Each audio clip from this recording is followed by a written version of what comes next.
Portsmouth on the south coast of the UK has been home of the Royal Navy for centuries. The Portsmouth Historic Dockyard welcomes visitors while still being an operating base for two-thirds of the Navy. Hms Warrior 1860 is one of 3 historical battleships docked here and open to be toured. This majestic steel Victorian battleship was the very first to be powered by steam as well as sails. Though the better-known ship to tour is Hms Victory, famously commanded by Vice Admiral Lord Horatio Nelson, who was wounded and died on board during the Battle of Trafalgar.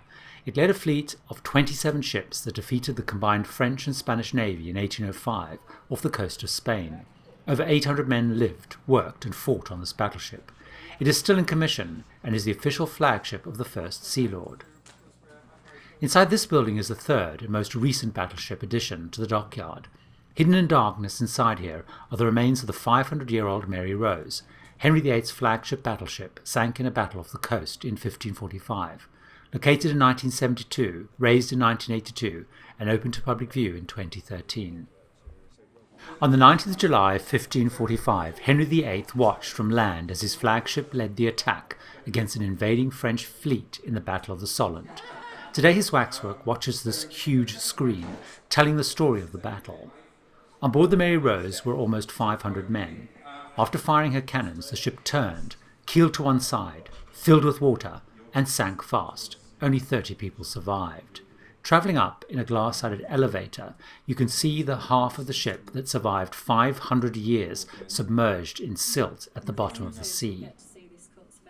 The large ship is now cased inside a massive glass case. For 30 years it was sprayed constantly with water to preserve it. Since May 2013, the process of drying it out began. It will take at least 5 years.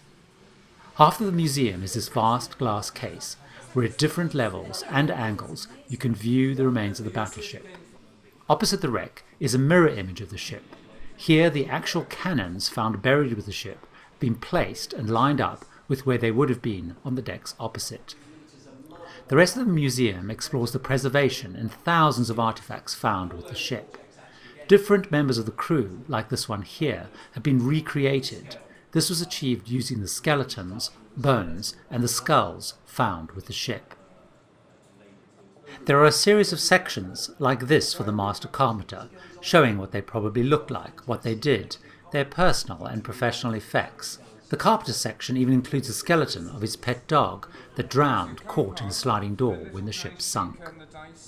19,000 artifacts were recovered with the ship. It has been described as being an English Pompeii preserved by water as it froze history and time. It has revealed so much about life 500 years ago. The gift shop at the end of the tour feels like it is also packed with 19,000 artifacts. This time though, it's packed with souvenirs, gifts, food, and various models that will help to fund the museum. To date, the museum and the preservation has been funded by the National Lottery Heritage Fund. The Mary Rose Museum at Portsmouth Historic Dockyard is a remarkable and moving museum.